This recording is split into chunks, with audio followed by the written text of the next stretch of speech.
اعوذ باللہ من الشیطان الرجیم بسم اللہ الرحمن الرحیم الحمد للہ رب العالمین الرحمن الرحیم مالک یوم الدین إياك نعبد وإياك نستعين اهدنا الصراط المستقيم صراط الذين أنعمت عليهم غير المغضوب عليهم ولا الضالين.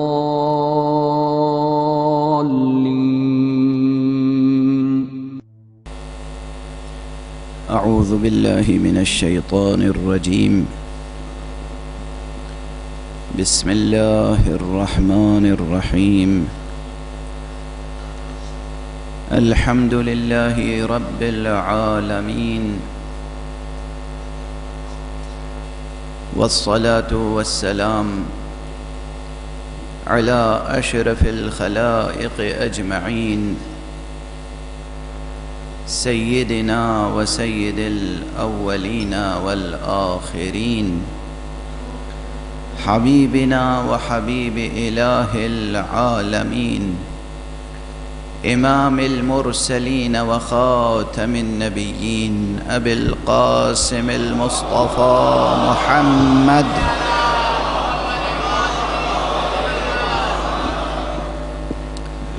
وعلى أهل بيته الطيبين الطاهرين الهداة المهديين المعصومين المظلومين،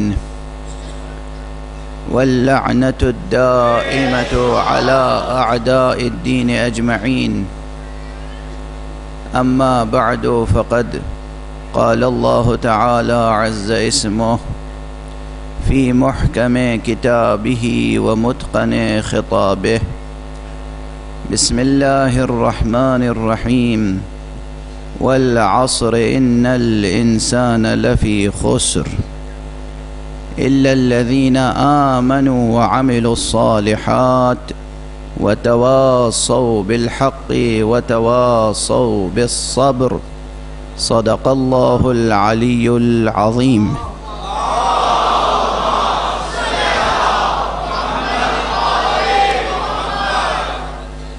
ایک اور بلندتر صلوات.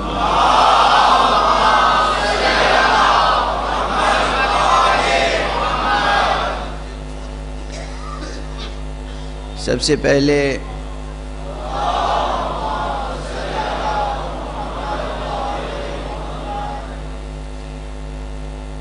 میں گلستان زہرا کے ارباب اختیار کے حق میں دعا کرتا ہوں کہ پروردگار ان کے اسلاف کے مراتب کو بلند سے بلند تر فرمائے، اور جو موجودہ نسلیں ہیں انہیں بیش از پیش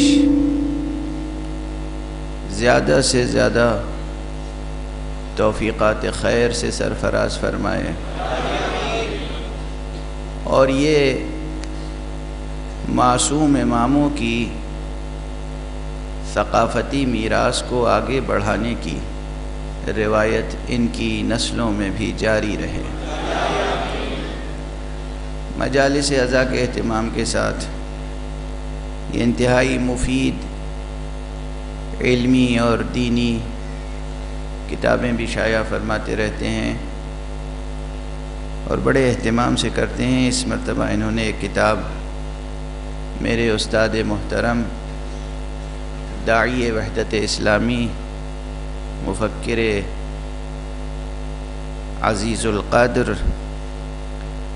اور استاد حوزہ علمیہ قوم آیت اللہ علامہ شیخ محسن عراقی کی کتاب شائع فرمائی ہے، اور اس کتاب کا موضوع ہے قرآن مجید میں نظریہ امامت. یہ کتاب ہے، انشاءاللہ آپ حضرات اس کتاب سے زیادہ سے زیادہ استفادہ فرمائیں گے. ایک اور بلند تر صلوات پڑھیں گے.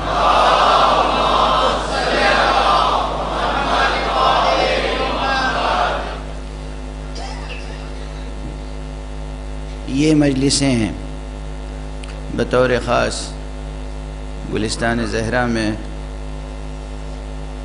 حضرت سید سجاد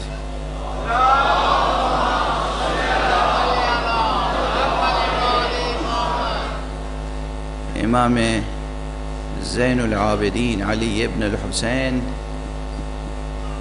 علیہ الصلاۃ والسلام کی تاریخ شہادت کی مناسبت سے منعقد ہوتی ہیں، اور اس اعتبار سے میری کوشش ہوتی ہے کہ موضوعات وہ بیان کیے جائیں جو بطور خاص آپ کی سیرت اور شخصیت سے مناسبت رکھتے ہیں. آج میں نے آپ کے سامنے سورہ عصر کی تلاوت کا شرف حاصل کیا. اب سورہ عصر سے متعلق تو اگر مختصراً کہوں تو یہ بھی کہہ سکتا ہوں کہ سورہ عصر کو فریاد بھی کہہ سکتے ہیں.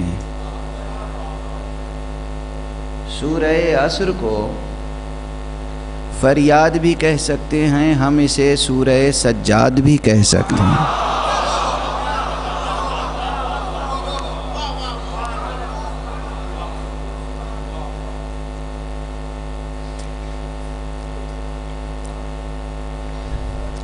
بے پناہ سورہ ہے،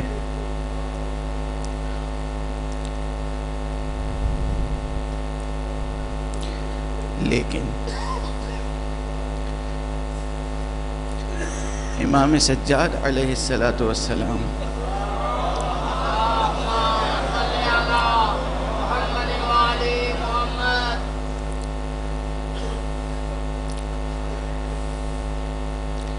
کی سیرت سے ایسی مطابقت اور مناسبت رکھتا ہے کہ آپ اسے نہ تفسیر بالرائے سمجھیں گے نہ مبالغہ، کہ ہم اسے سورہ سجاد بھی کہہ سکتے ہیں. قرآن حکیم پرانا جملہ ہے، بارہا عرض کیا ہے کہ قرآن حکیم از اول تا آخر قصیدہ محمد و آل محمد ہے. لیکن اس کے بعض مقامات، بعض سورے کسی معصوم کی ذات سے خصوصی مناسبت رکھتے ہیں. مثلا سورہ مبارکہ ملک، تبارک الذی بیدہ الملک، یہ خاص مناسبت رکھتا ہے حضرت امام عصر عجل اللہ تعالی فرجہ.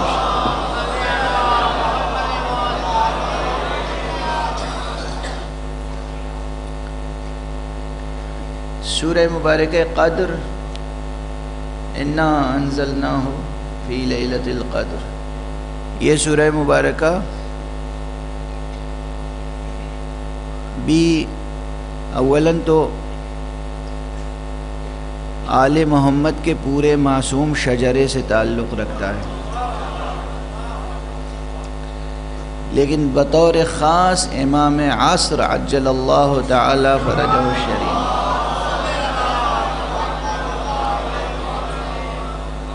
سے تعلق رکھتا ہے. سورہ عصر، سورہ قدر بجائے خود ایک مستقل دلیل ہے کہ ہر دور میں کسی نہ کسی حجت خدا کا وجود لازمی ہے.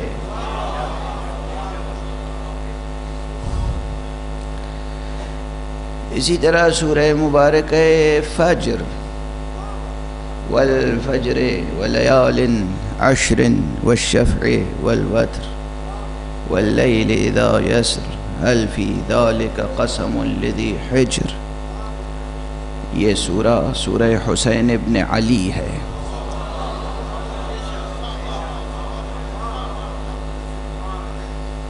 جوانان عزیز، اگر غالب نے کسی معصوم کا قصیدہ لکھا ہو تو شوق سے پڑھتے ہو کہ نہیں؟ اگر مرحوم و مغفور سید وحید الحسن ہاشمی نے آپ کے شہر میں ہوتے تھے، بڑی اچھی منقبتیں لکھی ہیں، بہت اچھے سلام لکھے ہیں، مرثیے لکھے ہیں. انہوں نے مولا کی جو منقبت لکھی ہے شوق سے پڑھتے ہیں کہ نہیں؟ اور شعراء خود پڑھتے ہیں، سنتے ہیں، وجد کرتے ہیں. یہی والہانہ کیفیت قرآن کے ساتھ ہونی چاہیے. اور یہ میں نے غلط کہا، یہی نہیں، اس سے نہ جانے کس قدر زیادہ بمراتب کوئی مقابلہ ہے، کوئی مناسبت ہے. کہاں کلام مخلوق، کہاں کلام خالق. قرآن مجید پڑھیں، قرآن مجید کی تلاوت کریں. قرآن مجید جو لوگ پڑھ نہیں سکتے وہ کم سے کم اس قدر قرآن مجید سیکھیں. واجب ہے ان پر، واجب عینی ہے، ہر ایک پر واجب عینی ہے. اتنا قرآن سیکھ لیں کہ جس سے نماز کم سے کم 2 رکعت نماز صحیح طور پر ادا ہو جائے. سن رہے ہیں آپ؟ 2 رکعت نماز صحیح طور پر ادا ہو جائے، کم سے کم اتنا قرآن آنا چاہیے. کوئی مشکل نہیں ہے. کیا مشکل ہے؟ 2 رکعت نماز میں کتنی آیتیں پڑھتے ہیں آپ؟ سورہ الحمد میں کتنی آیتیں ہیں؟ 7. سورہ کوثر میں کتنی ہیں؟ 3. اگر آپ 2 ہی سورے پڑھ لیں، مجبوری ہے، آپ کی مادری زبان نہیں ہے، زبان نہیں ٹوٹتی، 2 ہی سورہ ازبر کر لیں صحیح زیر زبر کے ساتھ، صحیح تلفظ کے ساتھ، تو آپ پوری زندگی صحیح نماز تو پڑھ سکیں گے. کون کہتا ہے آپ سے کہ نماز میں سورہ بقرہ پڑھیے؟ کون کہتا ہے؟ سورہ آل عمران پڑھیے، سورہ مائدہ پڑھیے، الحمد، کوثر، سورہ اخلاص، سورہ قل هو اللہ.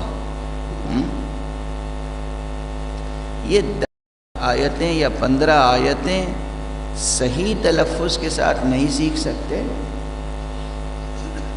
سیکھ سکتے ہیں مگر غفلت برتتے ہیں. ایسی غفلتوں کی بڑی سزا ہے. شفاعت حق ہے، حق شفاعت اور اذن شفاعت اللہ سبحانہ و تعالی نے محمد و آل محمد کو عطا فرما دیا ہے، مگر شفاعت اتنی آسان نہیں ہے.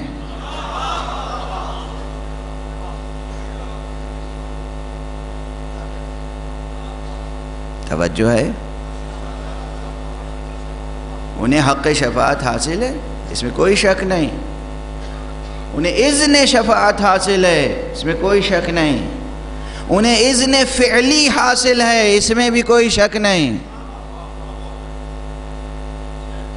مگر ہم اس قابل تو بنے کہ ہم ان کی شفاعت کے زمرے میں آ سکیں. 10 آیتیں، 15 آیتیں، پوری نماز میں کتنے جملے ہیں؟ ابھی میں نے کہا سورہ الحمد میں 10 آیتیں، 7 آیتیں، سورہ کوثر میں 3 آیتیں. اگر 2 ہی سورے پہ قناعت کریں، ایک ہے تکبیر، اللہ اکبر، ٹھیک ہے، یہ ایک عربی کا ایک جملہ ہے 2 لفظوں پہ، اللہ اکبر، یہ ایک جملہ. 10 جملے وہ 11 جملہ ہوا. رکوع میں جو واجب ہے وہ کیا ہے؟ سبحان ربی العظیم و بحمدہ، یہ ہوا 12 جملہ. سجدے میں واجب ہے سبحان ربی الاعلی و بحمدہ، ٹھیک ہے، یہ جملے ہوئے. 13, 2 جملے تشہد کے اور 2 جملے سلام کے، کتنا ہوا؟ 17۔ پوری نماز میں صرف 17 جملے واجب ہیں، واجب اتنا ہی ہے، باقی سب مستحب ہے۔ بہتر ہے پڑھنا، ثواب ہے، جتنا زیادہ پڑھیں گے ثواب ہے، لیکن 2 رکعت نماز میں جو واجب ہے، جس سے واجب ادا ہو جائے، سقوط تکلیف ہو جائے، تکلیف شرعی ادا ہو جائے، جو اللہ نے امر فرمایا ہے، امتثال امر ہو جائے، صرف 17، 18 یا زیادہ سے زیادہ 19، 20 جملے ہیں۔ کیا پوری زندگی میں یہ 18، 20 جملے آپ سیکھ نہیں سکتے؟ حق سبحانہ و تعالیٰ کی بندگی کے لیے اور معصومین کی اطاعت کے لیے اگر 20 جملے نہیں سیکھ سکتے تو کس منہ سے شفاعت کے طلبگار بنیں گے؟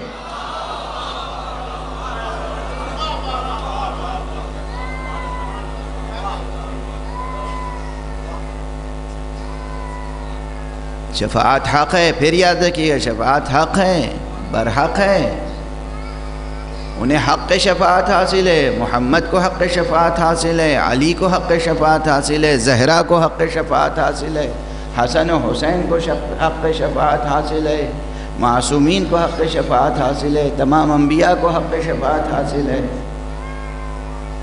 لیکن اس فہرست میں نام آ جائے اس کے لیے کچھ تو شرطیں ہیں، عملاً پریکٹیکلی کچھ تو کرنا ہے۔ بہرحال قرآن پڑھیے، قرآن کے بغیر، قرآن کی تلاوت کے بغیر محمد و آل محمد آپ سے راضی نہیں ہوں گے۔ آپ کے دل میں چونکہ محبت محمد و آل محمد ہے، اس لیے آپ پر قرآن پڑھنا فرض ہے۔ جن کے دلوں میں محبت و آل محمد نہیں ہے وہ لاکھ پڑھتے رہیں، ان کی تو سنتے بھی نہیں۔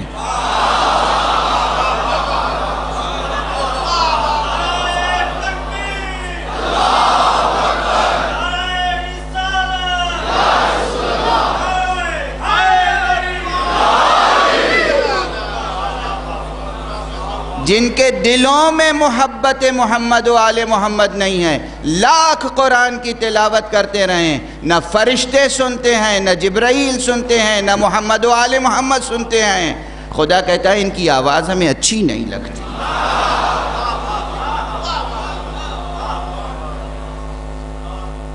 لیکن آپ کے دلوں میں محبت ہے، اس لیے آپ پر فرض ہے کہ آپ قرآن پڑھیں۔ دیکھیں نا، میری مشکل تو یہ ہے کہ ہر مقام اپنی طرف متوجہ کرتا ہے کہ اب اسی نقطے کو ذرا وضاحت سے پیش کیا جائے۔ حالانکہ میں اپنے ایک عزیز دوست سے وعدہ کر چکا ہوں اور انہوں نے مجھ سے وعدہ لیا ہے کسی خاص موضوع کا، مگر ظاہر ہے کہ ابھی تک مجلس تمہید کے مرحلے میں ابھی وہ موضوع آج چھیڑ پائے گا یا نہیں میرے اختیار میں نہیں ہے۔ دیکھیے، ابھی جو میں نے عرض کیا کہ آپ کے دلوں میں محبت ہے اس لیے آپ پہ پڑھنا فرض ہے، جن کے دلوں میں محبت نہیں ہے ان کی تلاوت تو سنی بھی نہیں جاتی۔ یہ ایک حقیقی قضیہ ہے، یہ جوش خطابت میں ادا کیا گیا جملہ نہیں ہے۔ اگر آپ اپنی زندگی میں چھوٹا بڑا، بچے بوڑھے جوان مرد عورت، سب اپنی اپنی زندگی میں دیکھیں، اس کے لیے کوئی اس ایکسپیریمنٹ کے لیے کسی لیب میں جانے کی ضرورت نہیں ہے اور اس اسٹڈی کے لیے کسی یونیورسٹی میں پی ایچ ڈی میں رجسٹریشن کی ضرورت نہیں ہے۔ یہ زندگی کا تجربہ ہے۔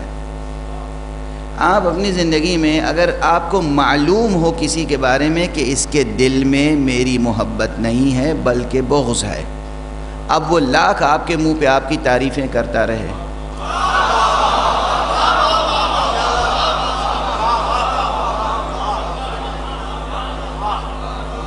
آپ کو اچھی لگے گی اس کی تعریف؟ گوارا کریں گے؟ جتنی دیر تک باتیں کرتا رہے گا اتنی دیر تک طبیعت منغص ہوتی چلی جائے گی. سوچیں کسی صورت سے یہ جائیں، ہٹیں تو سامنے سے. مجھے معلوم ہے کہ ان کے دل میں میری دشمنی ہے، مجھے معلوم ہے ان کے دل میں میرا بغض ہے، مجھے معلوم ہے کہ اس شخص کو محبت نہیں ہے. یہ کس لیے قصیدہ خوانی ہو رہی ہے؟ اور ہمارے زندگی کا تجربہ ہے. اسی لیے یاد رکھیے پھر یہ جملہ کہ جن لوگوں کے دلوں میں محبت محمد و آل محمد نہیں آئے وہ کتنی ہی خوبصورت آواز میں قرآن پڑھتے رہیں، نہ خدا کو پسند ہے، نہ فرشتوں کو، نہ محمد و آل محمد کو. مگر آپ پر فرض ہے، اور اگر آپ محبت کے ساتھ، پوری ارادت کے ساتھ، ادب تلاوت کے ساتھ، عشق الہی کے ساتھ تلاوت کریں گے تو معلوم ہے قرآن مجید آپ سے گفتگو کرتا ہے، قرآن مجید آپ کی مدد کرتا ہے، قرآن مجید آپ کی حفاظت کرتا ہے، قرآن مجید بھی آپ کی شفاعت کرے گا. قرآن مجید شفاعت کرے گا. قرآن مجید ایک زندہ وجود ہے. یہ قرآن، یہ دو دفتیوں کے درمیان یہ قرآن ایک زندہ وجود ہے. یہ قرآن شفاعت کرے گا.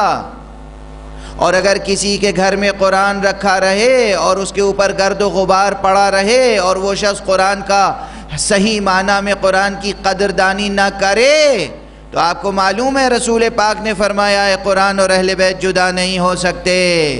اگر قرآن کسی کی شفاعت نہیں کرے گا تو پھر محمد و آل محمد کیسے شفاعت کریں گے؟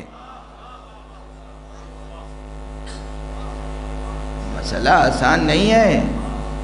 جوانان عزیز، بزرگان محترم، وہ مائیں جو اپنے بچوں کو تربیت دیتی ہیں اور کیریئر کا خیال رکھتی ہیں کہ تمہیں کیا بننا ہے اور کیسے ترقی کرنی ہے، انہیں یہ خیال رہنا چاہیے کہ اس دنیا کے بعد آخرت بھی ہے.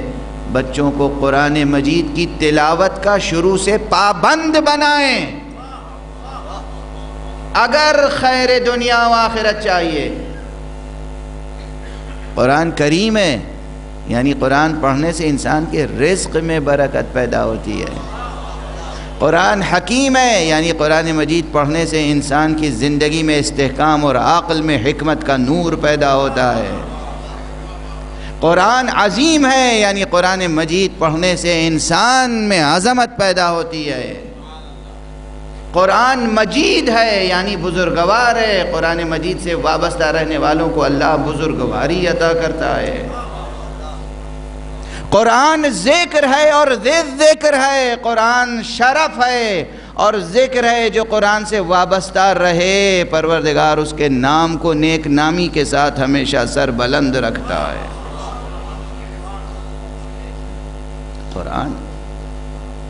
قرآن سے غفلت نہ کریں اور دیکھیں کہ قرآن مجید کی چھوٹی چھوٹی آیتوں میں اور چھوٹے چھوٹے سوروں میں کس قدر قیامت خیز مضامین موجود ہیں. چھوٹی چھوٹی آیتوں میں، چھوٹے چھوٹے سوروں میں. اب یہ ایک چھوٹا سا سورہ ہے، بہت مختصر سورہ ہے، سورہ مبارک ہے والعصر. بسم اللہ الرحمن الرحیم. والعصر ان الانسان لفی خسر. میں طالب علمانہ عاجزی کے ساتھ عرض کر رہا ہوں، اگر یہ 10-11 مجلسیں جو اس سفر میں لاہور میں ہیں، تمام مجلسوں کا عنوان یہی سورہ رہے تب بھی سورہ کی تفسیر مکمل نہیں ہو پائے گی. اس لیے کہ جب کوئی موضوع چھڑتا ہے تو اس کے تمام اطراف و جوانب کو کا احاطہ کرنا پڑتا ہے. بسم اللہ الرحمن الرحیم کے بعد پہلا فقرہ ہے والعصر. لاہور کا مجمع ہے، ہمارے میزبان خاص جناب بدر حیدر صاحب یہ کہتے ہیں کہ لاہور جو ہے یہ سرزمین تفسیر ہے. اب یہ ان کی تعبیر ہے، اس کی ذمہ داری ان پر ہے. لیکن بہرحال مجھے یہ معلوم ہے کہ لاہور بھی وہ شہر ہے جہاں عرفان اور ولایت کی روایت قائم رہی ہے.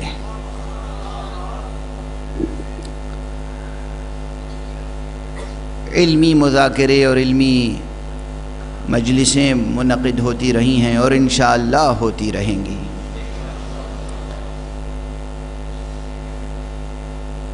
تو مجھے آپ کی ذہانتوں پر بھی بھروسہ ہے اور آپ کی دانشوری پر بھی.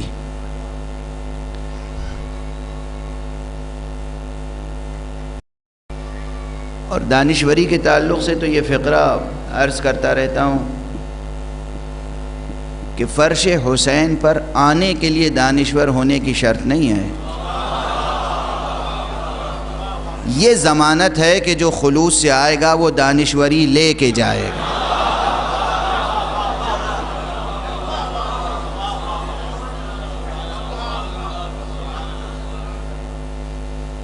جو آئے گا وہ دانش و بینش کی سوغات حسینی لے کر جائے گا.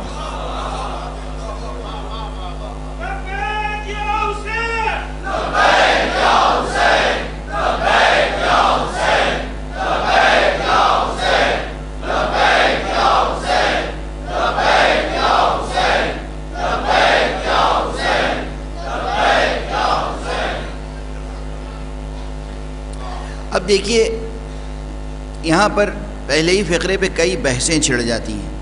خالص تفسیری مزاج اگر ہو انسان کا تو تفسیر کسے کہتے ہیں؟ معلوم ہے لفظ تفسیر کہاں سے نکلا ہے؟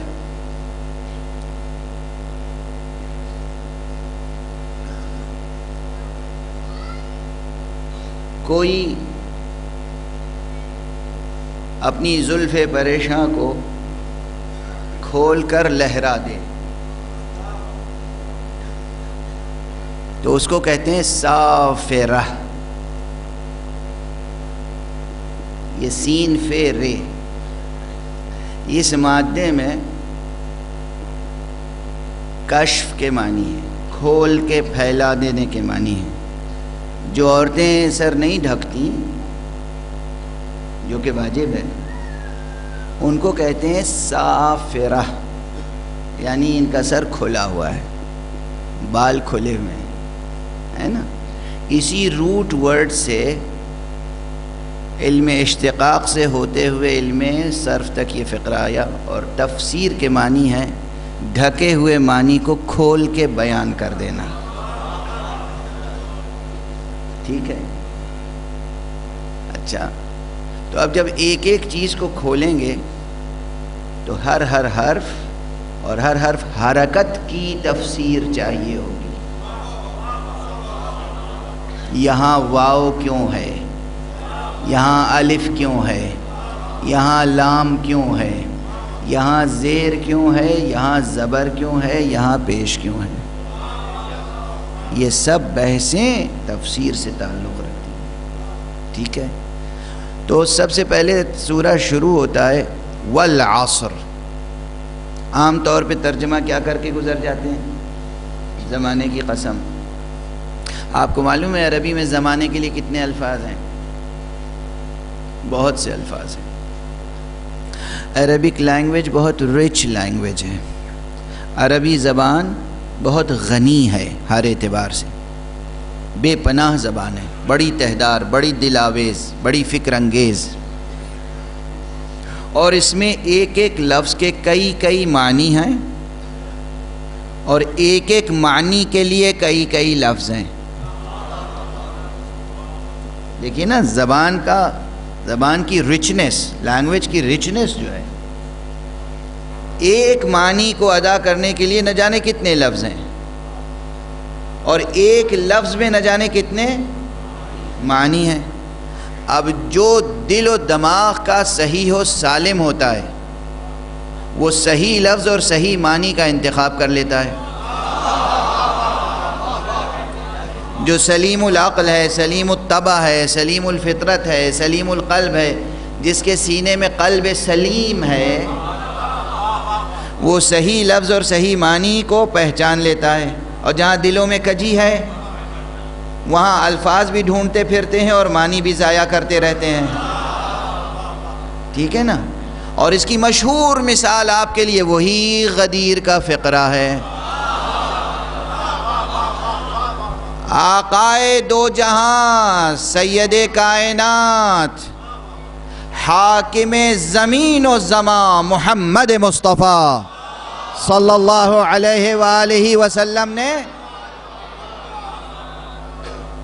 فرمایا کہ من کنت مولا فہذا علی مولا۔ تو اب عربی میں مولا کے کئی معنی ہیں، لوگوں کو بس یہیں پر موقع مل گیا کہ مولا کے معنی تو جوان بھتیجے کے بھی ہیں، مولا کے معنی تو غلام کے بھی ہیں، مولا کے معنی دوست کے بھی ہیں، مولا کے معنی آقا کے بھی ہیں۔ آپ یہ پرانی بحث ہے، کوئی نئی بحث تو نہیں عرض کر رہا ہوں، کوئی نئی بحث نہیں عرض کر رہا ہوں، مثال دے رہا ہوں کہ چونکہ لفظ مولا کے ایک سے زیادہ معنی ہیں تو موقع مل گیا اصل معنی کو ضائع کرنے کا۔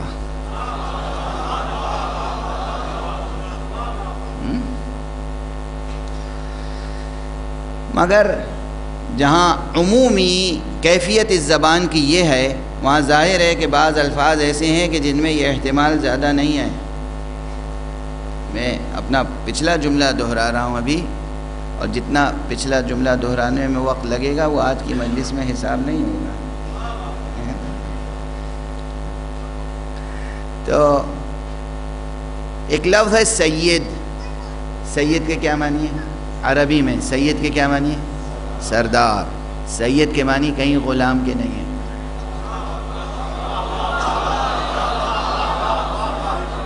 سید کے معنی کہیں نہ غلام کے ہیں نہ دوست کے ہیں، سید کے معنی ہے سردار، ہے نا؟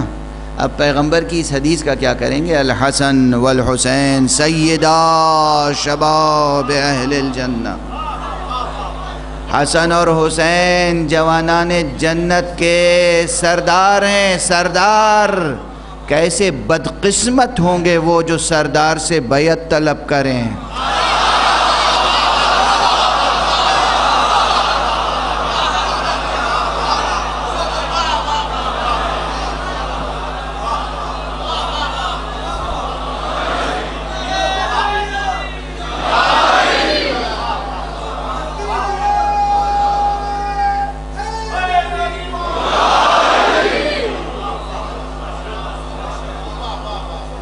کیا مسلمانوں کی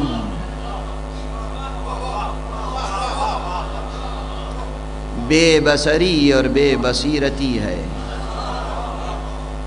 کیا بد نصیبی ہے، کیسی محرومی سی محرومی ہے، کیا شومی قسمت ہے، کیسی شقاوت ہے۔ سردار جنا سے بیعت طلب کرتے ہیں اور پھر خود کو مستحق جنت بھی سمجھتے ہیں۔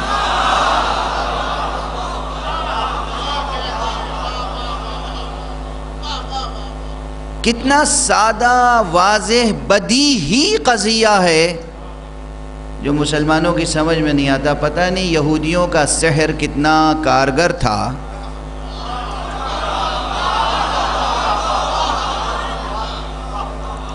یہودیوں کا جادو سحر کتنا کارگر تھا کہ مسلمانوں کی عقل ہی، محاورہ کیا ہے اردو کا؟ مت ماری گئی۔ دیکھیے اب لاہور اردو زبان کا مرکز رہا ہے، اتنے دن سے آ رہا ہوں تو دھیرے دھیرے ہر سال ایک دو لفظ سیکھ لیتا ہوں آپ سے، کوشش کرتا ہوں ایک دو محاورہ ایک دو ضرب المثل سیکھ لوں۔ کیا جادو کام کر گیا یہودیوں کا؟ صدر اسلام سے لے کر آج تک، صدر اسلام سے لے کر آج تک مسلمان یہودیوں کے انسٹرکشنز پہ کام کر رہے ہیں۔ آج بھی جو کچھ ہو رہا ہے مسلمان ملکوں میں کس لیے ہو رہا ہے؟ اس لیے کہ ہمارے حکمراں، ہمارے سیاسی افراد، ہمارے میڈیا کے افراد، ہمارے صحافی سب یہودیوں کے ہاتھ بکے ہوئے ہیں، کچھ دانستہ کچھ نادانستہ۔ انہیں نہ اپنے ملکوں سے محبت ہے، نہ عوام سے، نہ زمین سے، نہ انہیں اسلام سے محبت ہے، نہ قرآن سے، نہ انہیں قبلے سے محبت ہے، نہ کعبے سے۔ اگر قبلے سے محبت ہو، کعبے سے محبت ہو، مسجد سے محبت ہو، تو خانہ کعبہ اور مسجد نبوی کے بعد سب سے عظیم مسجد کون سی ہے روئے زمین پر؟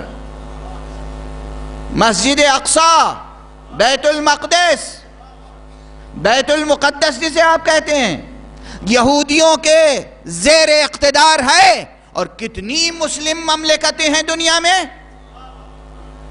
اگر تمام مسلمان حکومتیں مل کر مٹھی بھر یہودیوں سے مسجد اقصی کو آزاد کرانا چاہیں تو کیا ناممکن ہے؟ مگر ہاں، ناممکن اس لیے ہے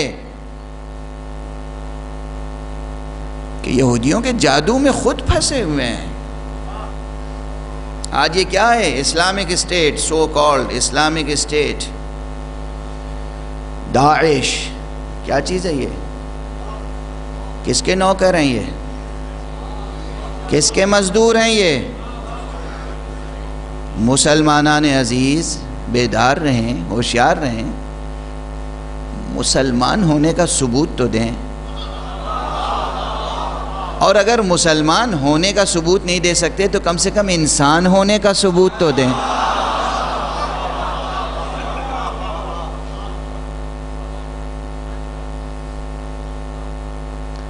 مگر یاد رکھیے کہ جو مسلمان ہونے کے بعد اسلام سے فکری یا عملی طور پر روگردانی کرے، اللہ اسے اتنا ہی گرا دیتا ہے کہ وہ انسانیت کے درجے سے بھی گر جاتا ہے، بہیمیت کے درجے سے بھی گر جاتا ہے، حیوانیت سے بھی بدتر سطح پر پہنچ جاتا ہے۔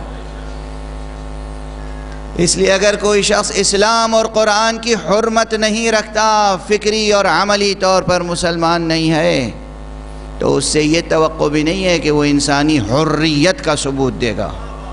توقع نہیں ہے، توقع نہ رکھیے۔ لیکن ممکن نہیں ہے کہ اس دور میں مجلسیں ہوں، میں پڑھوں اور مسائل سے بے خبری کا ثبوت دوں، یہ ممکن نہیں ہے۔ حدیث نبوی ہے صلی اللہ علیہ وآلہ وسلم، من اصبح ولم يهتم بامور المسلمین فلیس بمسلم۔ جو صبح کرے، صبح کا سورج دیکھے، جو رات گزارے اور دن بسر کرے، لیکن وہ مسلمانوں کے مسائل کا اہتمام نہ کرے، وہ مسلمان نہیں ہے۔ مسلمانوں کے مسائل کا جو اہتمام نہ کرے وہ مسلمان نہیں ہے۔ یہ کون کہہ رہا ہے؟ رسول اللہ صلی اللہ علیہ وآلہ وسلم۔ ایک بلندر صلوات پڑھیں محمد۔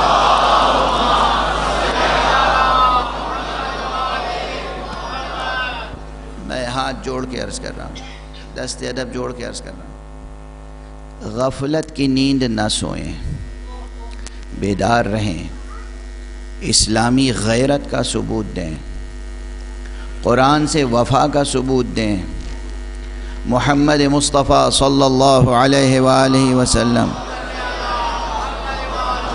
سے وفاداری کا ثبوت دیں، اور اہل بیت مصطفیٰ سے وفاداری کا ثبوت دیں۔ رسول کا ہر جملہ، ہر لفظ، ہر کلمہ روشنی کا سرچشمہ ہے۔ یہ جو ہم ہر مجلس میں خدا کی قسم شاید ہی کوئی مجلس ہوتی ہو ہماری جس میں غدیر کا حوالہ نہ آتا ہو۔ یہ کیوں ہے معلوم؟ اولاً تو ہم اپنے دل کو کیا کریں اور اپنے اس دہن کو کیا کریں؟ ہم اپنے دل کا کیا کریں، دہن کا کیا کریں؟ اور کیفیت یہ ہے نا کہ دہن شیرین عصمت کبریٰ سے نکلا ہوا یہ فقرہ ایسا ہی شیریں ہے کہ اس کی لذت کبھی کم نہیں ہوتی، نہ دہرانے میں نہ سننے میں لذت کم نہیں ہوتی، لذت کم نہیں ہوتی۔ من کنت مولا فہذا علی مولا، لذت کم نہیں ہوتی۔ کیوں نہیں کم ہوتی؟ یہ اہتمام قدرت ہے، یہ اہتمام قدرت ہے۔ جو لوگ سخن کے قدردان نہیں ہیں،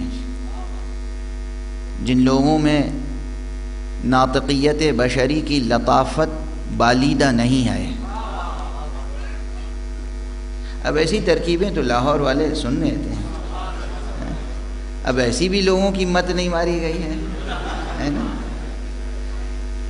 ناطقیت بشری، اس کی جو لطافت ہے نا، اگر بالیدہ ہے تب آپ سمجھ سکیں گے کہ الفاظ میں لذت ہوتی ہے۔ ہم نے سنا ہے کہ ملتان کے آم بہت شیریں ہوتے ہیں۔ جو لوگ آم کے شوقین ہیں، کبھی ان کی طبیعت آم سے سیر ہوتی ہے؟ یہ بچوں کے لیے عرض کر رہا ہوں، کبھی سیر ہوتی ہے طبیعت؟ اور کیسے آم کھاتے ہیں معلوم ہے؟ اچھے اچھے دانشور پڑھے لکھے، وہ ہم جیسوں کو جب آم کھاتے ہوئے دیکھتے ہیں، جو ہم لوگ چند قاشیں لے کے تشتری میں کانٹے سے کھاتے ہیں، تو کہتے ہیں انہیں آم کھانا تھوڑی آتا ہے۔ مولوی صاحب کیا جانے آم کھانا؟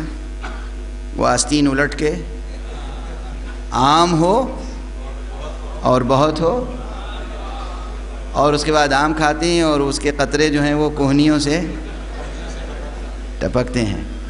آم اللہ نے ایک پھل ایسا پیدا کیا ہے کہ اس کی لذت سے سیر نہیں ہوتی طبیعت، بلکہ گٹھلی بار بار منہ میں ڈالتے ہیں نکالتے ہیں۔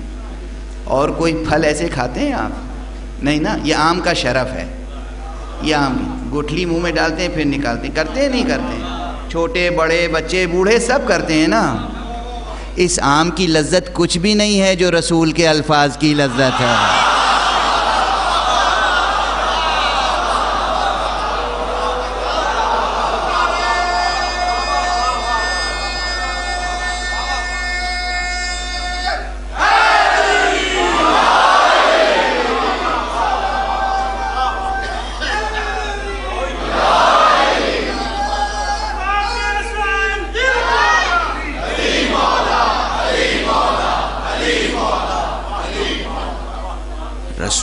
رسول رحمت، رسول رحمت، رسول رحمت،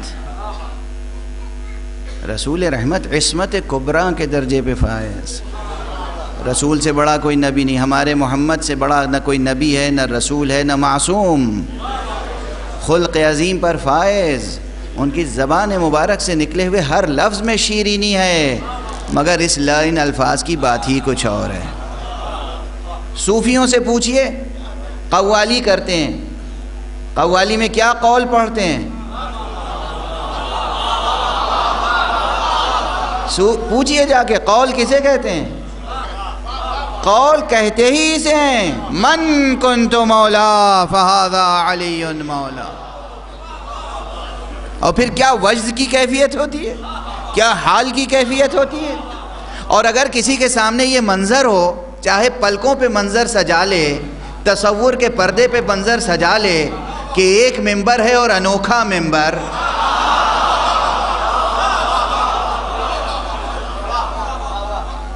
صحرا میں ایک ممبر ہے جو اونٹوں کے کجاووں کا ممبر ہے، اور ایک ممبر پر ایک وقت میں 2 سورج ہیں، ایک افق پر 2 چاند اگر ایک ساتھ نظر آئیں تو یہ منظر کبھی کوئی بھول نہیں سکتا۔ افق مشرق پر 2 سورج نظر آ جائیں ایک ساتھ تو کوئی اس منظر کو بھول نہیں سکتا۔ توجہ ہے، جو آرٹ کا ذوق رکھتے ہیں وہ دریاؤں اور سمندروں کے کنارے جا کر تصویریں کھینچتے ہیں کہ نکلتا ہوا سورج یا ڈوبتا ہوا سورج جب پانی میں منعکس ہوتا ہے تو ایک وقت میں 2 سورج کی تصویر کھینچ لیتے ہیں.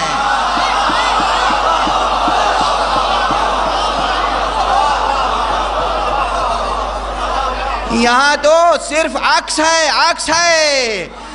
افق غدیر وہ ہے جہاں واقعاً ایک افق پر 2 سورج تھے. آفتاب نبوت بھی تھا، آفتاب امامت بھی تھا، آفتاب رسالت بھی تھا، آفتاب ولایت بھی تھا. اس منظر کو کوئی بھلا سکتا ہے؟ جو بھلا دے وہ داعش بن جاتا ہے.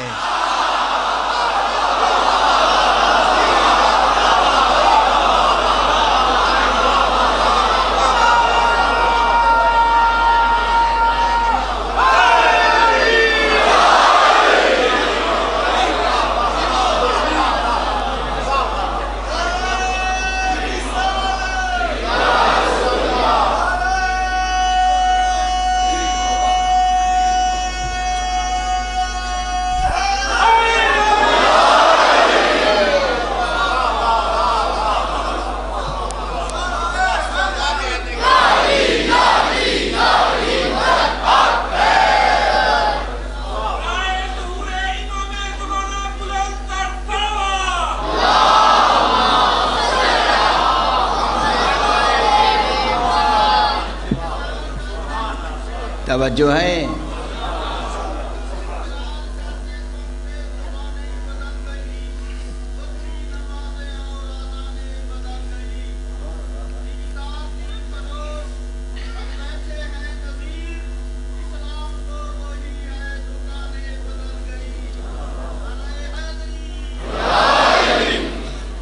توجہ ہے.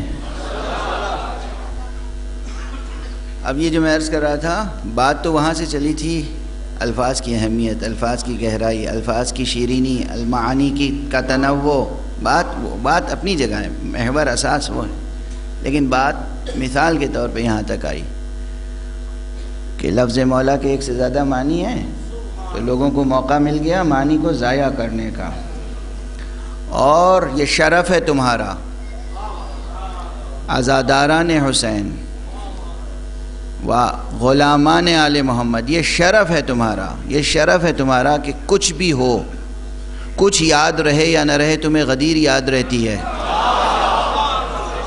یہ 2 چیزیں اگر یاد رہیں نا، غدیر و کربلا، تو دنیا بھی سنور جائے، آخرت بھی.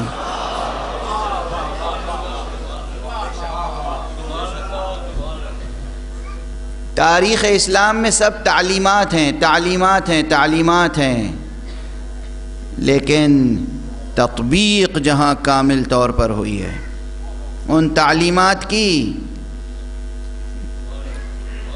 جہاں تعلیم تہذیب بن جاتی ہے، جہاں فکر ثقافت بن جاتی ہے، جہاں تھیوری کلچر میں بدل جاتی ہے، جہاں لفظ رگوں میں دوڑتے ہوئے خون میں تحلیل ہو جاتا ہے، جہاں جوہر معنی روح کی سرشاری کا سبب بنتا ہے، وہ 2 ہی جگہیں ہیں، یا غدیر یا کربلا.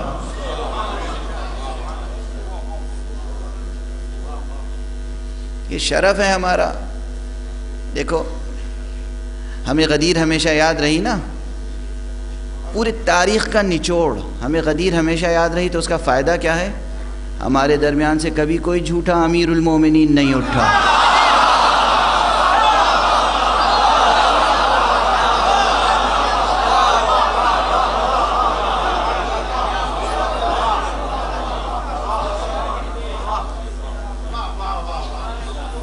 یہ زندگی سے جڑی ہوئی باتیں ہیں، زندگی سے، یہ تھیوریٹیکل باتیں تھوڑی ہیں، یہ عقیدت و ارادت کی باتیں نہیں ہیں، یہ دیوانگی کی باتیں نہیں ہیں، یہ زندگی کی باتیں ہیں، جینے کی باتیں. اس دنیا میں جینے کی باتیں کرو. کس کو سربراہ بناؤ گے، کس کو قائد بناؤ گے، کس کو امیر بناؤ گے؟ امیر اور قائد کے شرائط کیا ہیں، اوصاف کیا ہیں، معیار کیا ہے؟ معیار کیا ہے؟ کیسے انسان کو خلیفہ کہا جا سکتا ہے، کیسے انسان کو خلیفہ نہیں کہا جا سکتا. خلیفۃ المسلمین کسے ہونا چاہیے یہ داعش سمجھائیں گے؟ یہ ابو بکر البغدادی سمجھائیں گے؟ مسلمانان عزیز، یہ مسئلہ ایسا نہیں ہے جس پہ ہم اب خاموش رہیں۔ جوانان عزیز بیدار رہیں، اور جو لوگ غدیر کا برابر تذکرہ کرتے رہے اور کربلا کا، تاریخ ان کی احسان مند ہے اور رہے گی کہ کم سے کم انسانوں کے لیے انہوں نے اس حوالے کو زندہ رکھا جس حوالے سے ہم معیار حکومت اسلامی کو معین کر سکتے ہیں۔ معیار حکومت اسلامی، اسلامک اسٹیٹ کیسا ہونا چاہیے غدیر میں سیکھو، اسلامک اسٹیٹ کیسا ہونا چاہیے کربلا میں سیکھیں۔ بس وقت تو ختم ہو چکا، پوری مجلس آج تمہید میں گزر گئی، طاقت بھی آج زیادہ ساتھ نہیں دے رہی ہے، لیکن میں ممنون ہوں خلیفہ حسن مہدی صاحب کا کہ انہوں نے میرے والد مرحوم کا نام کے لیے سورہ فاتحہ پڑھنے کی آپ حضرات سے گزارش کی تھی، اور میں پھر آپ سے کہہ رہا ہوں مجلس کے بعد ان کی روح کو ایک سورہ حمد سے شاد فرمائیے گا، اس لیے کہ میں ان کا ایک نقطہ نقل کرتا ہوں۔ یہ میں نے کسی کتاب میں نہیں دیکھا، لیکن ان کا تجزیہ تھا، اس سے پہلے پڑھ چکا ہوں پھر پڑھ رہا ہوں غدیر کے تعلق سے۔ یہ نقطہ، یہ تجزیہ، یہ تحلیل میرے والد مرحوم حجت الاسلام والمسلمین مولانا سید سبط حسن صاحب رضوی مرحوم کا ہے، اور آپ تلاش کیجئے گا کہیں آپ کو کسی جگہ نہیں ملے گا یہ تجزیہ، یہ تحلیل جو واقعی حقیقی ہے اور حقیقی روایات پر مشتمل ہے۔ وہ فرمایا کرتے تھے کہ ذرا دیکھو تو حکمت تبلیغ پیغمبر،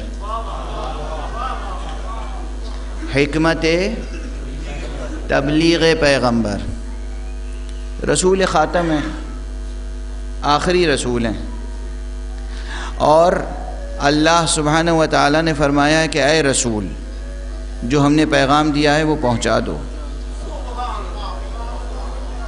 تو رسول کو اس پیغام کو اس طرح پہنچانا ہے کہ جو پہنچانے کا حق ادا ہو جائے۔ اب پہنچا کیسے سکتے ہیں؟ وہ میڈیا کا دور تو تھا نہیں، نہ ٹیلی ویژن تھا، نہ ریڈیو، نہ پرنٹ میڈیا تھا، نہ الیکٹرانک میڈیا۔ اب رسول ہیں نا، رسول ہیں، نبی ہیں، امام ہیں، ولی ہیں۔ رسول امام بھی ہیں، نبی بھی ہیں، رسول بھی ہیں، ولی بھی ہیں، اور ولی مطلق ہیں۔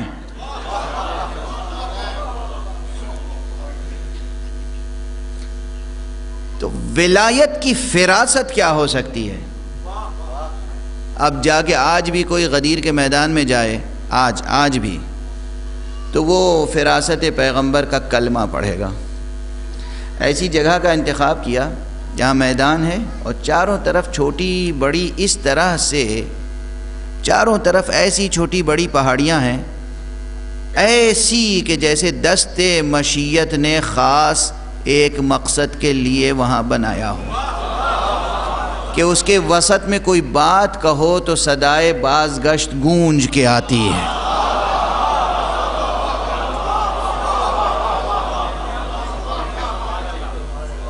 تو پلیس، مقام، جگہ، مکان، کس مکان کا انتخاب کیا؟ ٹھیک ہے، اور وہاں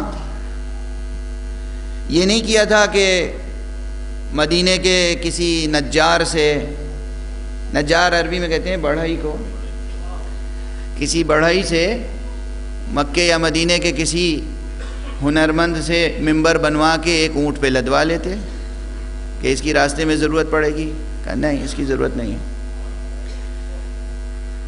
وہیں ایسا ممبر بنوایا جو بھلائے نہ بھول سکے، اور اس ممبر کی شان یہ تھی کہ بنایا کس نے معلوم ہے؟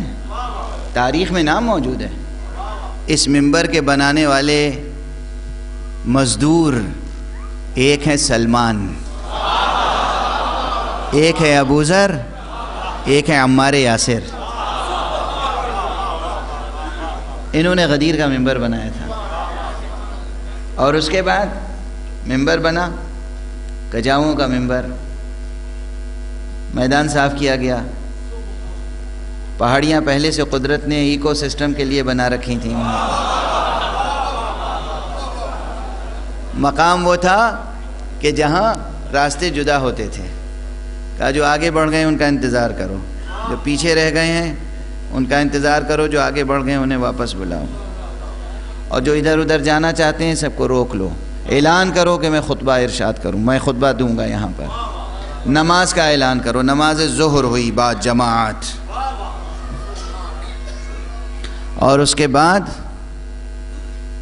اول وقت نماز ہوئی اور پھر محفل ہوئی،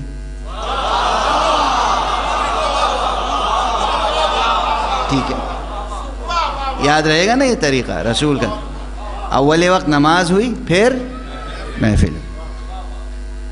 اب منبر پہ حضور تشریف لے گئے، خطبہ ارشاد فرمایا، جس شان سے جس انداز سے آپ سنتے رہتے ہیں، ابھی میں عرض کر چکا ہوں، اس میں بہت سی باتیں فرمائی حضرت نے، اور یہ فرمایا من کنت مولا فہذا علی مولا، اور اس کے بعد جو مجمع بہت تھا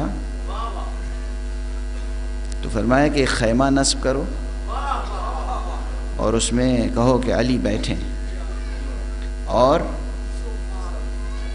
سب جا کر سلام کریں اس طرح، سلموا علی علی بامرۃ المؤمنین، سب کہیں جا کر السلام علیک یا امیر المؤمنین۔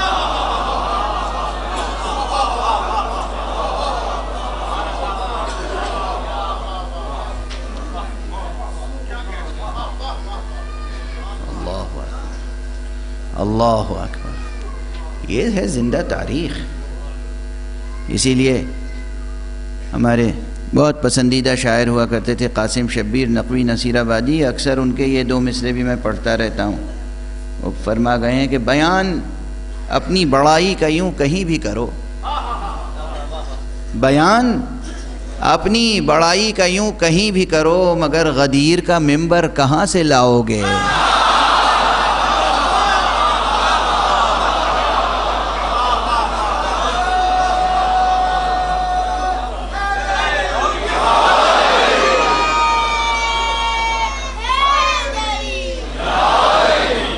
تو اب دیکھیے آپ مکان کا انتخاب، اور خاص طور سے والد مرحوم زمان کے مسئلے پر اور زور دیتے تھے، کہتے تھے طبری کی روایت ہے کہ غدیر میں 3 دن قیام فرمایا حضرت نے۔ 3 دن قیام کے کیا معنی ہیں؟ بس یہیں کائنات کو، زمانے کو، ٹائم کو میڈیا کے طور پہ استعمال کر لیا، اس لیے کہ اس زمانے میں فاصلے قدم قدم نپے ہوئے تھے۔ لوگوں کو معلوم ہوتا تھا مدینے سے انسان نکلا ہے تو مکے کب پہنچے گا، مکے سے چلے گا تو مدینے کب پہنچے گا، طائف سے انسان چلا ہے تو مکے کب پہنچے گا، طائف سے واپس آئے گا تو مکے سے واپس آئے گا تو طائف کب پہنچے گا، نجران سے آیا ہے تو مکے کب پہنچے گا، مکے سے چلا ہے تو نجران کب پہنچے گا۔ تمام جگہوں کا قدم قدم فاصلے نپے ہوئے تھے، تو تمام عالم صرف گویا پیغمبر نے 3 دن روک کر جو مجمع حج میں ساتھ تھا اسی کو نہیں ٹھہرایا ہے پیغام ولایت کے لیے، پورا عالم اسلام قدموں پر کھڑا ہوا ہے، اس لیے کہ لوگ منتظر ہیں استقبال کے لیے۔ حاجی آئے گا، اس کا استقبال کرنا ہے، توجہ ہے۔ اب استقبال کے لیے گھر سے لوگ نکلے ہوئے ہیں اور کارواں نہیں آیا، اور یہ نہیں کہ 1-2 منٹ لیٹ ہو گئے، 10-15 منٹ لیٹ ہو گئے، گھنٹے 2 گھنٹے لیٹ ہو گئے، نہیں، 3 دن۔ اب 3 دن کے بعد جب کوئی بھی اپنے گھر پہنچے گا تو گھر والے، رشتہ دار، عزیز، اقربا اور احباب پہلا سوال یہ کریں گے دیر کہاں ہوئی؟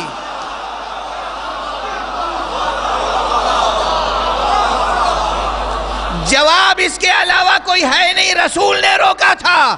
ارے بھائی رسول نے روکا تھا تو کیوں روکا تھا؟ کیا بتائیں؟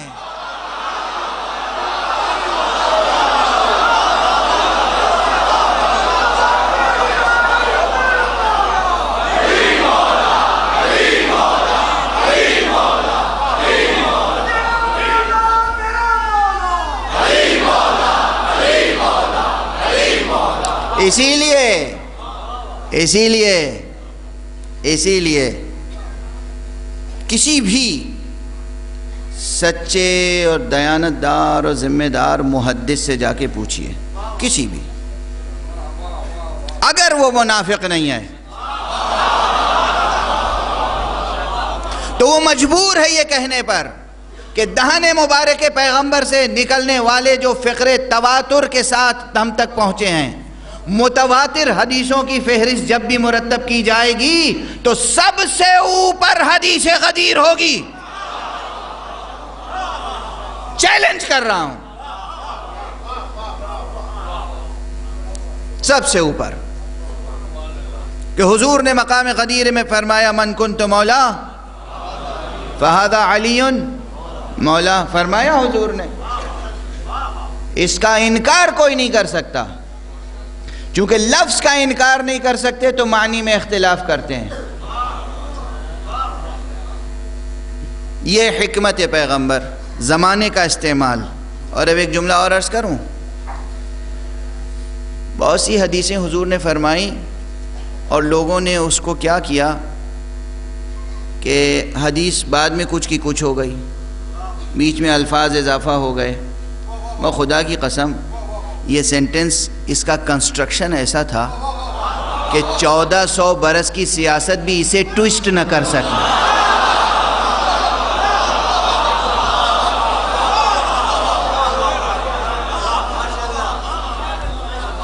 من کنت مولا فہذا علی مولا، یہ کلمہ بلا فصل کی بنیاد ہے.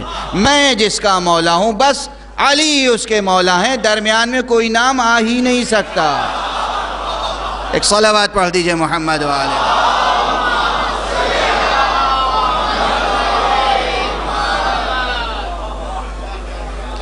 بس اب یہ ساری بحث مثال میں آ گئی، اور ہمارے علی نقوی صاحب کی فرمائش حاشیے پہ چلی گئی.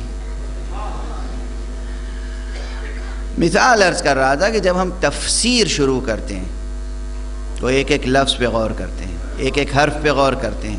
واو کیوں ہے، زبر کیوں ہے، زیر کیوں ہے.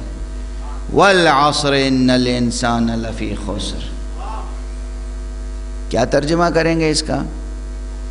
عصر کا ترجمہ زمانہ. میں یہ کہہ رہا تھا کہ ایک معنی کے لیے عربی میں بہت سے الفاظ ہیں، اور یہاں سے آپ کی دانشوری کو خطاب کر رہا ہوں.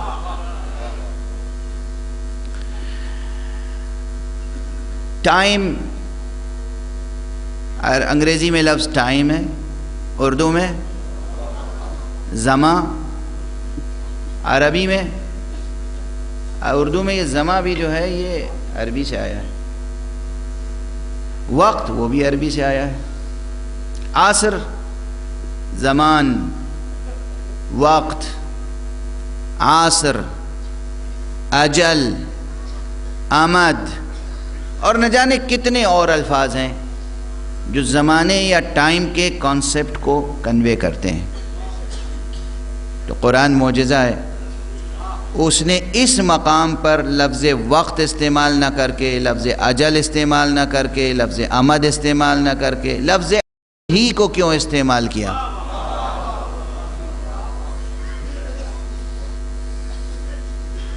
بڑی بحث ہے، گہری بحث ہے. لفظ وقت کیوں نہیں استعمال ہوا؟ لفظ اجل کیوں نہیں استعمال ہوا؟ لفظ عصر کیوں استعمال ہوا؟ عین صاد ر عصر. عصر یہ حروف ایسے ہیں کہ ان میں جو معنویت پوشیدہ ہے اس میں فشار کے مفہوم، فشار کے معنی موجود ہیں. فشار، جب آپ کسی چیز کو نچوڑ کے اس کا عرق نکالتے ہیں تو اسے کہتے ہیں عصیر. عصیر کہتے ہیں نا شربت، جو جوس کو آپ کہتے ہیں عربی میں کیا کہتے ہیں؟ عصیر. عین صاد رے، اس روٹ ورڈ میں ہی فشار کے معنی پوشیدہ ہیں. یہاں پر میں عرض کر رہا ہوں کہ جو لوگ تاریخی جدلیت کے فلسفے پہ غور کرنا چاہتے ہیں، فلسفی آف ہسٹری میں تحقیق کرنا چاہتے ہیں، وہ غور فرمائیں گے. بس گفتگو کو سمیٹ رہا ہوں, صرف عنوان قائم کر کے آگے بڑھ رہا ہوں کہ قرآن مجید نے اس سورہ مبارکہ میں والعصر کہہ کر عصر کی قسم کھائی ہے, اور گویا اس روئے زمین پر, اس اسپیس ٹائم کمپلیکس میں, اس کائنات میں, اس احاطہ زمان و مکان میں جو حقیقی جدلیت ہے من جانب اللہ, اس کی طرف غور کرنے کے لیے توجہ دلائیے. جدلیت, تاریخی جدلیت, وقت کی جدلیت, فشار وقت, فشار زمان, فشار تاریخ. بس عنوان قائم کر کے آگے بڑھ رہا ہوں. قسم ہے زمانے کی, قسم ہے زمانے کی جس میں خود فشار پایا جاتا ہے کہ انسان ہمیشہ خسارے میں ہے, انسان خسارے میں. اب یہ بہرحال وقت گزر چکا, اس سے زیادہ آج نہیں پڑھوں گا. اگلی گفتگو میں لفظ انسان پر انسان سے متعلق بحث ہو سکتی ہے, لیکن بس اب سمیٹ دوں گفتگو کو. قرآن وہ کتاب ہے جس میں ایک لفظ کے نیچے تہ در تہ بہت سے معنی ہیں. تو جب والعصر کہتے ہیں تو والعصر کا ایک ترجمہ, ایک مفہوم یہ بھی ہے کہ زمانے کی قسم, یعنی مطلقاً زمان کی قسم, یعنی گریبان ازل سے دامان ابد تک پھیلے ہوئے عرصہ زمان کی قسم, یہ ایک معنی. دوسرے, اگر عصر کو خاص وقت عصر سے مراد لیں تو پھر کون سی عصر مراد لیں؟ تو اس میں بھی دونوں قول ہیں. جب اعلان غدیر ہوا ہے وہ بھی ایک عصر کا وقت تھا, چونکہ ظہر کے بعد اعلان ہوا ہے.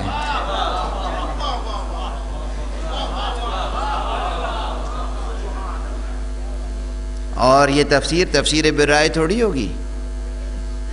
قرآن مجید کے الفاظ کی ہر وہ تفسیر قابل قبول ہے جو مبانی اسلام سے ٹکرا نہ جائے, اصول اسلام سے ٹکرا نہ جائے. جہاں تک قرآن مجید کے الفاظ سے اور آیات سے خود اصول اسلام کی تبیین اور تشیید اور تائید ہوتی ہو, وہ سب حصہ تفسیر کا ہے. تو عصر, اچھا عصر ایک تو یہ عصر ہے کہ ہمیشہ ازل سے ابد تک عرصہ زمان. عصر کے دوسرے معنی ایک خاص پیریڈ, جیسے ہمارے یہاں ہے کہ تاریخ کا وہ زمانہ جو مغلوں کا دور ہے نا, ایک دور 100 برس 50 برس یا 200 برس 250 برس کا ایک عصر, اسے بھی عصر کہتے ہیں. جیسے کہتے ہیں عصر جاہلی, عصر اسلامی, عصر اموی, عصر عباسی, یہ سب اسلامی تاریخ کے عصر ہیں نا. تو اگر یہاں اس عصر کے مراد لیا جائے کہ کسی خاص عصر کی قسم کھائی ہے تو وہ عصر مصطفیٰ ہے.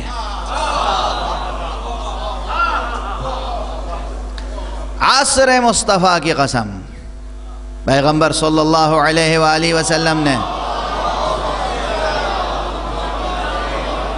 جو تعلیمات ارشاد فرمائیں, جو راستہ دکھایا, اگر انسان اس پر عمل نہ کرے خسارے میں ہے.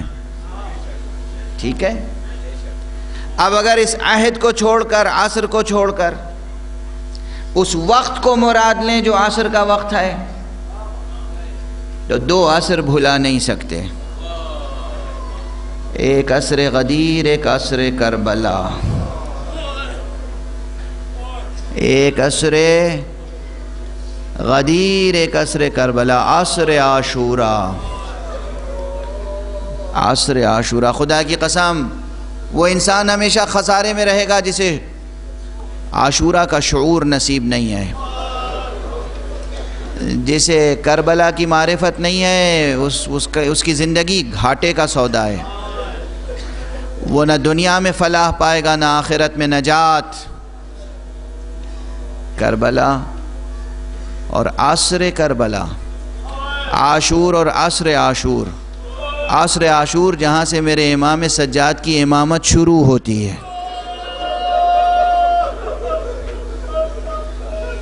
بس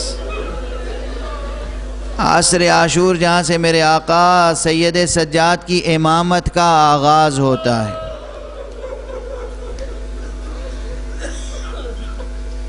میں نے آج تقریر کے شروع میں عرض کیا تھا نا کہ سورہ عصر کو فریاد بھی کہہ سکتے ہیں،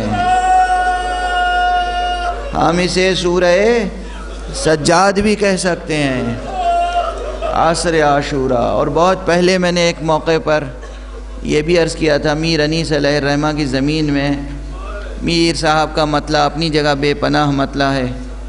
وہ فرما گئے ہیں کہ گزر گئے تھے کئی دن کہ گھر میں آب نہ تھا،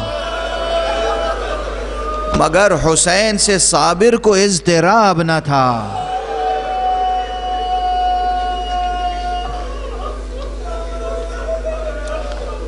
بے پناہ مطلع ہے میر صاحب کا، مگر میں نے طالب علمانہ انداز سے گزارش کی تھی سورہ والعصر کو سامنے رکھ کر اور انسان کی بیچارگی کو سامنے رکھ کر اور امام کی عظمت کو سامنے رکھ کر میں نے عرض کیا تھا کہ قسم ہے عصر کی جب کوئی ہم رکاب نہ تھا، قسم ہے عصر کی جب کوئی ہم رکاب نہ تھا، حسین کو غم انسان تھا اضطراب نہ تھا۔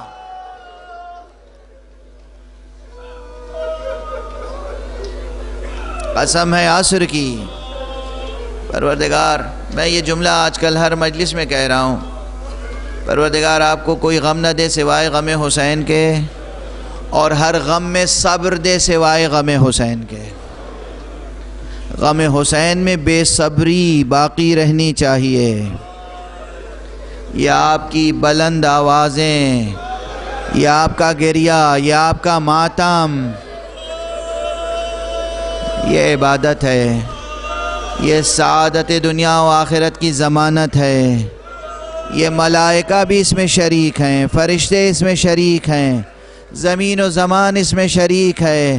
ہر سال، اب بھی ہر سال مقتل حسین کی مٹی لہو ہو جاتی ہے۔ بس مجلس پڑھ چکا، آپ نے گریہ کر لیا، معال مجلس یہی ہے۔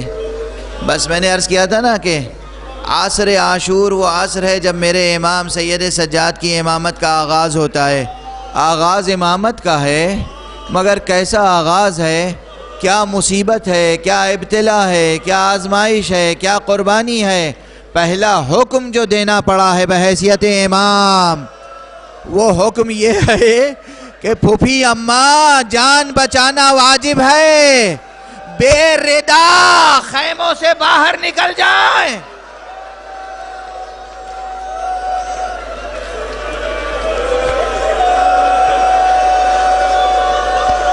اجرکم علی اللہ، اجرکم علی اللہ، یہ پہلا حکم ہے، پہلا حکم ہے۔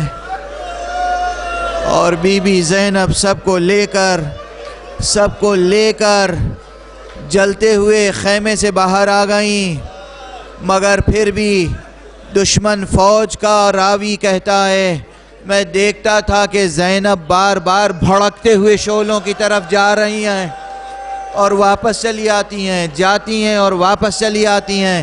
میں نے آگے بڑھ کے پوچھا کیا ایسی قیمتی چیز رہ گئی ہے جس کے لیے آپ اپنے کو ہلاکت میں ڈالنا چاہتی ہیں؟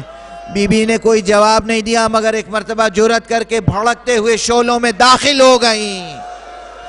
اور اب جو باہر نکلی تو میں نے دیکھا کہ علی ابن الحسین کو پشت پر لیے ہوئے بی بی باہر نکلی۔ یہ کتنی بڑی مصیبت ہے، امام سجاد کی جوان بھتیجا پھوپھی کا سہارا بنتا ہے۔ یہاں پھوپھی ہے جو بھتیجے کو سہارا دے رہی۔